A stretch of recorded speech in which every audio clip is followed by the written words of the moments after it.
കോൺഗ്രസിന്റെ M P Sasi Tharoor കുറച്ചു നാളുകളായി മോദി സ്തുതി തുടരുകയാണ്. ഇപ്പോൾ അതിനേക്കാൾ RSSലേക്ക് മാറിയിട്ടുണ്ട്. രാഹുൽ ഗാന്ധി എന്ത് പറയുമ്പോൾ RSSനെ കുറ്റം പറയുമ്പോൾ RSSനെ അനുകൂലിച്ച് പരാമർശം നടത്തി വരുന്നത് ശശി തരൂരാണ്. അദ്ദേഹം ഇപ്പോൾ BJPയിൽ നിന്നും RSSലേക്ക് മാറുകയാണ്. കൊത്തി കൊത്തി മുറത്ത് കയറി കൊത്തി എന്ന് പറയുന്ന പോലെ ആയോന്ന് സംശയമുണ്ട്. ഇന്ത്യയെ ഡിഫെൻഡ് ചെയ്യാൻ പോയി പയ്യെ RSSനെ ഡിഫെൻഡ് ചെയ്യാൻ തുടങ്ങിയിട്ടുണ്ട് എന്നുള്ള ഘട്ടത്തിലേക്കാണ് നമ്മൾ എത്തിയിരിക്കുന്നത്.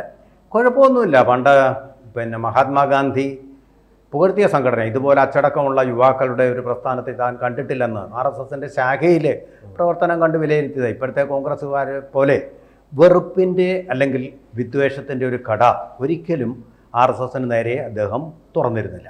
അതുപോലെ തന്നെ ജവഹർലാൽ നെഹ്റു എന്ന് പറയുന്ന മതേതരനായിട്ടുള്ള സോഷ്യലിസ്റ്റ് നേതാവ്, അദ്ദേഹം ഒരു കമ്മ്യൂണിസ്റ്റുകാരനായിരുന്നു ഒരർത്ഥത്തിൽ. അദ്ദേഹം പോലും റിപ്പബ്ലിക് ദിന പരേഡിൽ RSSനെ അവരുടെ യൂണിഫോമോട് കൂടി പങ്കെടുപ്പിക്കുകയുണ്ടായി. അവർക്കൊന്നും ഇതുപോലൊരു വിരോധം, ഒരു ഹിന്ദു ഫോബിയ ഉണ്ടായിരുന്നില്ല. മതേതരനായിരുന്നു നെഹ്റുവെങ്കിലും അദ്ദേഹത്തിനൊരു ഹിന്ദു ഫോബിയ ഉണ്ടായിരുന്നില്ല. ചത്ത കുതിരയെന്ന മുസ്ലിം ലീഗിനെ വിളിക്കാൻ ധൈര്യം കാണിച്ചിരുന്നു അദ്ദേഹം. അങ്ങനെ ഒരു മനുഷ്യനായിരുന്നു അദ്ദേഹം. അതുകൊണ്ട് എല്ലാത്തരം വർഗീയതയും ഒരേപോലെ തന്നെ എതിർത്തിരുന്ന ഒരാളാണ് അദ്ദേഹം. RSSനെ തിരിച്ചറിഞ്ഞ എല്ലാവരും സാംസ്കാരിക സംഘടനയാണ് എന്നുള്ളത് അദ്ദേഹം മനസ്സിലാക്കിയിരുന്നില്ല എന്നുള്ളതാണ്. ഇന്ദിരാഗാന്ധി പോലും അതിൻ്റെ താഴെ വരുമ്പോൾ ഇന്ദിരാഗാന്ധി പോലും പറഞ്ഞത് RSS ഒരു ഹിന്ദു സന്നദ്ധ സംഘടനയാണ്. സന്നദ്ധ സംഘടന എന്ന് പറഞ്ഞാൽ വോളണ്ടറി ഓർഗനൈസേഷൻ എന്ന് പറഞ്ഞാൽ പതിതരായിട്ടുള്ള ആൾക്കാർ, അതുപോലെ ദുരിതം അനുഭവിക്കുന്ന ആൾക്കാർ, പരിക്കേറ്റവരെയൊക്കെ സഹായിക്കാനുള്ള സംഘടന. അത് ചെയ്യുന്നുണ്ട് RSS. ആ കൃത്യം ഗ്രാമാന്തരങ്ങളിലും വനാന്തരങ്ങളിലും പോയി ആ കൃത്യം ചെയ്യുന്നുണ്ട്. ഗിരിജനങ്ങൾക്കിടയിലും അതിൻ്റെ സേവാ വിഭാഗങ്ങളുമുണ്ട്, പല സംഘടനകളുണ്ട്. അപ്പോൾ അങ്ങനെയുള്ളൊരു സംഘടനയെ ആടിനെ ചെന്നായാക്കുന്നത് പോലെ ചെന്നായി എന്ന് പറഞ്ഞുകൊണ്ട് നടക്കുകയാണ് ഇപ്പോൾ കോൺഗ്രസ്. അത്തരം ഒരു എക്കോ സിസ്റ്റത്തിലാണ് നമ്മളിപ്പോൾ വളരുന്നത് എന്നതുകൊണ്ട് തീർച്ചയായിട്ടും ഏതൊരു കോൺഗ്രസ്സുകാരനും ആദ്യം എതിർക്കേണ്ട ഒരു പ്രസ്ഥാനമാണ് RSS എന്ന് വന്നിട്ടുണ്ട്. അത് കാരണം അവരുടെ ഹിന്ദു ഫോബിയ.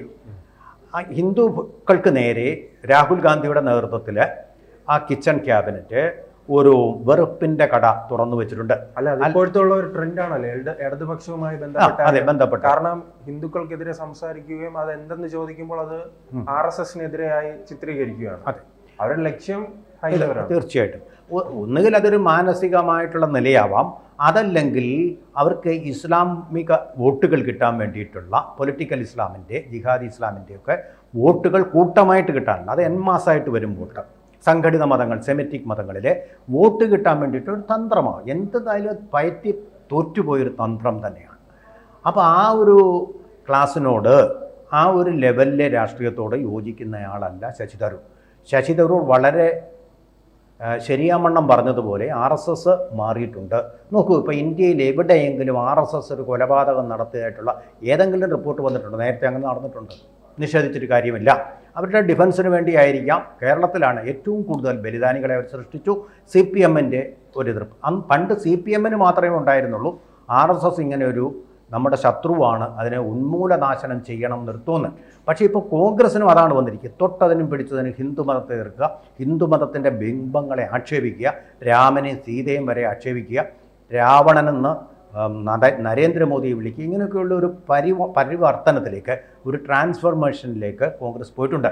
ആ ഒരു അഭിപ്രായത്തിന്, ആ ഒരു സ്കൂളിന് കാറ്റർ ചെയ്യുന്ന ആളല്ല ശശി തരൂർ എന്നാണ് അദ്ദേഹം വളരെ ശരിയായിട്ട് പറഞ്ഞാൽ. ഈ കൊലപാതകങ്ങളൊന്നും നടക്കും. സമാധാനത്തിൻ്റെ ഒരു പാതയാണ് സ്വീകരിച്ചിരിക്കുന്നത്, അവരെ സമന്വയത്തിൻ്റെ ഒരു പാതയാണ്. ഉദാഹരണത്തിന് മോഹൻ ഭാഗവത് തന്നെയാണ് പറഞ്ഞത്, ഓരോ പള്ളിക്കും മസ്ജിദിനും അടിയിൽ പോയിട്ട് ലിംഗമുണ്ടോ എന്ന് തിരയേണ്ട കാര്യമില്ല, നമുക്ക് രാമക്ഷേത്രം എന്നുള്ള സാധ്യത ഈ തെരച്ചിൽ അങ്ങ് അവസാനിപ്പിക്കണം, അവിടെ നിർത്തണം എന്ന് പറഞ്ഞത് മറ്റാരുമല്ല, ഏതെങ്കിലും CPM നേതാവല്ല പറഞ്ഞത്.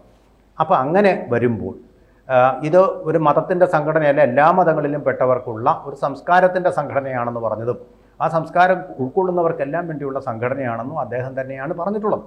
വളരെ എല്ലാവർക്കും സ്വീകാര്യമായിട്ടുള്ള ഒരു മധ്യമാർഗ്ഗമാണ് ഇപ്പോൾ സ്വീകരിക്കുന്നത്. അതുകൊണ്ടാണ് അദ്ദേഹം പറഞ്ഞത്, അതുകൊണ്ടായിരിക്കണം അദ്ദേഹം പറഞ്ഞ് RSS മാറിയിട്ടുണ്ട്. അതെ, സാറ് സൂചിപ്പിച്ചതുപോലെ തന്നെ ന്യൂനപക്ഷ പ്രീണനത്തിന് വേണ്ടിയാണ് ഇത്തരം പ്രസ്താവനകൾ വരുന്നത്. പക്ഷെ 2004 മുതൽ 2014 വരെ ഈ കോൺഗ്രസിന്റെ നിരന്തരമായ ന്യൂനപക്ഷ പ്രീണനം കൊണ്ടാണല്ലോ അവർക്ക് ഈ ഗതിയിലേക്ക് പോകേണ്ടി വന്നത്, ഈ തിരിച്ചടിയിലേക്ക് പോകേണ്ടി വന്നത്.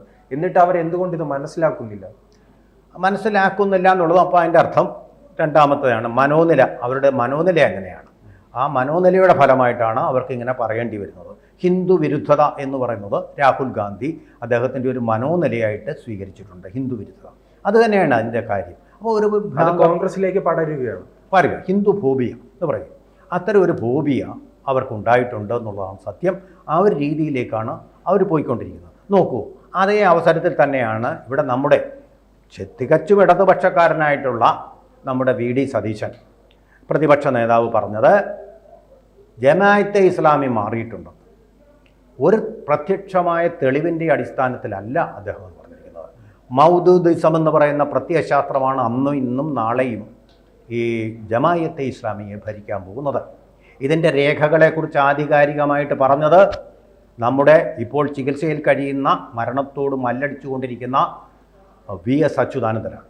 അതായത് 2047 ഇന്ത്യ മുഴുവൻ ഇസ്ലാമിൻ്റെ കീഴിലാക്കാൻ വേണ്ടിയിട്ട് ചെയ്യേണ്ട കാര്യങ്ങളുടെ രേഖ അദ്ദേഹമാണ് പരസ്യമായിട്ട് വെളിപ്പെടുത്തിയത്. ഇപ്പോൾ പുറത്തു വരുന്നുണ്ട്, NIA അന്വേഷണത്തിൽ അത് തെളിഞ്ഞു കഴിഞ്ഞു.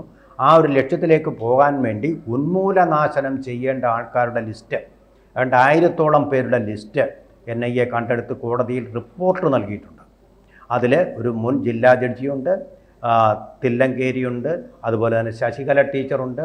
അങ്ങനെ പല വ്യക്തികളും അവരുടെ ഈ ഇസ്ലാമിക പാതയുടെ അസത്യസരണി എന്ന് അവർ വിളിക്കുന്ന ആ പാതയിൽ തടസ്സമായി നിൽക്കുന്ന വൃക്ഷങ്ങളെ വെട്ടി നിർത്തുക, ഫെല്ലിങ്, ക്ലിയർ ഫെല്ലിങ്, അതിന് വേണ്ടിയിട്ടുള്ള ലിസ്റ്റാണ് പുറത്തു വന്നിട്ടുണ്ട്.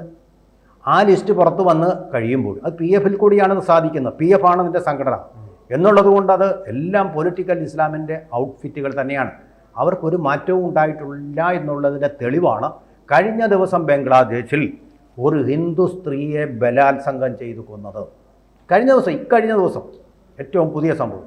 അതിനു മുമ്പ് ക്രിസ്ത്യാനികളുടെ, സിഖുകാരുടെ, അതുപോലെ തന്നെ ഹിന്ദുക്കളുടെ ആരാധനാലയങ്ങൾ മുഴുവൻ അവർ തകർത്തുകൊണ്ടേയിരിക്കുകയാണ്. അപ്പോൾ അങ്ങനെയുള്ള അവിടെ ഇരിക്കുന്ന ഭരണാധികാരി മുഹമ്മദ് യൂനിസ് ഇതിന് അധ്യക്ഷത വഹിച്ചുകൊണ്ടിരിക്കുകയാണ്. ആ ജമാഅത്തെ ഇസ്ലാമിയുടെ ഭരണമാണ് അദ്ദേഹം അവിടെ നടത്തിക്കൊണ്ടിരിക്കുന്നത്. തെരഞ്ഞെടുപ്പിൽ കൂടി അധികാരത്തിൽ വരാത്ത 2 ഭരണകൂടങ്ങളേ ഉള്ളൂ.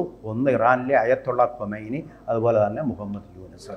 എല്ലായിടത്തെല്ലാം ഒരു കൗൺസിലെങ്കിലും കാണും തിരഞ്ഞെടുക്കാൻ. അങ്ങനെ പോലും ഇല്ലാതെ അവിടെ ഇരുന്ന് വാണുകൊണ്ട് ഹിന്ദുക്കളെയും ക്രിസ്ത്യാനികളെയും സിഖുകാരെയും അനിസ്ലാമികമായിട്ടുള്ള എല്ലാ മതക്കാരെയും ഉന്മൂലനാശനം ചെയ്തുകൊണ്ടിരിക്കുകയാണ് അവിടെ ആര് ചെയ്യുന്നത്? മുഹമ്മദ് യൂനിസ്. പക്ഷേ ഇങ്ങനെ സംഭവങ്ങൾ നടക്കുന്നതായി ഇന്ത്യയിലെ പ്രതിപക്ഷ പാർട്ടികൾ കാണുന്നില്ല. അവർ ഗാസയുമായി ബന്ധപ്പെട്ട് പലതും കാണുന്നുണ്ട്. അതെ, പലസ്തീനുമായിട്ട് ബന്ധപ്പെട്ട് ഉള്ള കാര്യങ്ങൾ മാത്രമേ അവർ കാണുന്നുള്ളൂ. മറ്റത് നേരെ കണ്ണടക്കുകയും അവരിപ്പോൾ അതിൻ്റെ പാർട്ടിയായിട്ടുള്ള വെൽഫെയർ പാർട്ടിയെ അവിടെ അവരുടെ UDFൻ്റെ ഭാഗമാക്കാനുള്ള ഒരു തീവ്ര ശ്രമത്തിലുമാണ്. അവരുടെ നിലമ്പൂരിലെ വിജയത്തിൻ്റെ ആ ചന്ദ്രപ്രഭയ്ക്ക് കളങ്കമേൽപ്പിക്കുന്ന ശശാങ്കബിംബമാണ്, കറുത്ത രൂപമാണ് ഈ ജമാഅത്തെ ഇസ്ലാമിയുടെ ഔട്ട്ഫിറ്റുമായിട്ട് അവർക്കുള്ള ബന്ധമെന്നുള്ള കാര്യം സംശയരഹിതമാണ്. അതുപോലെ മറുവശത്ത് ഇതിനെ കൗണ്ടർ ചെയ്യുന്ന തരത്തിൽ PDP എന്ന് പറയുന്ന കക്ഷി മാറിപ്പോയി എന്ന് ഒരു തെളിവിൻ്റെയും പിൻബലമില്ലാതെ പറഞ്ഞുകൊണ്ടിരിക്കുകയാണ് CPM-ഉം MV ഗോവിന്ദനുമൊക്കെ.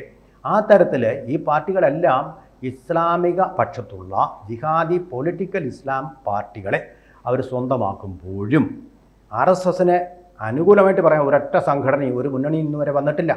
അത് BJP മാത്രമാണ് അവരുടെ ഒരു ഭാഗമായിട്ട് നിലകൊള്ളുകയും വാസ്തവത്തിൽ യഥാർത്ഥ മതനിരപേക്ഷത പാലിക്കുകയും ചെയ്യുന്നത്.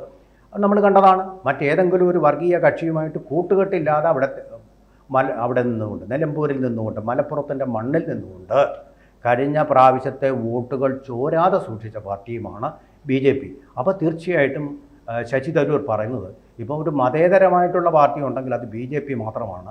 മറ്റു മുന്നണികളെല്ലാം പൊളിറ്റിക്കൽ ഇസ്ലാം അങ്ങനെയുള്ള പാർട്ടികളെ സ്വന്തമാക്കിക്കൊണ്ട് മറ്റവൻ വർഗീയവാദിയാണെന്നുള്ള കപട വാക്യങ്ങൾ ഉരുവിട്ടുകൊണ്ടിരിക്കുകയാണ് എന്ന് പറഞ്ഞു കഴിഞ്ഞാൽ ദേഹമാസകലം അമേധ്യം കൊണ്ട് മൂടിയ ആൾ അവൻ അല്ല. വേറൊരു വൃത്തിയുള്ള ഉദാഹരണം, അതായത് മോഷണം നടത്തിയിട്ട് ഓടുന്ന കള്ളൻ എന്ത് പറയും? കള്ളൻ പോകുന്നേ എന്ന് പറഞ്ഞാൽ ഓടുന്നത്. കാരണം തനിക്ക് മുമ്പിൽ ഒരു കള്ളനുണ്ട്. അപ്പോൾ കള്ളനോടുകൂടി ജനങ്ങൾ കൂടും, എന്നിട്ട് കള്ളനെ തല്ലാൻ വേണ്ടി പോകും. അത് നിഷ്ഫലമാവുകയും ചെയ്യും. ആ രീതിയിലൊരു പൊളിറ്റിക്കൽ റേസാണ് ഇപ്പോൾ കേരളത്തിൽ UDFും LDFും തമ്മിൽ നടത്തിക്കൊണ്ടിരിക്കുന്നത്. കൂടുതൽ വാർത്തകളും വിശേഷങ്ങളും നിങ്ങളിലേക്ക് എത്താൻ ABC മലയാളം സബ്സ്ക്രൈബ് ചെയ്യുക, ബെൽ ബട്ടണും അമർത്തുക.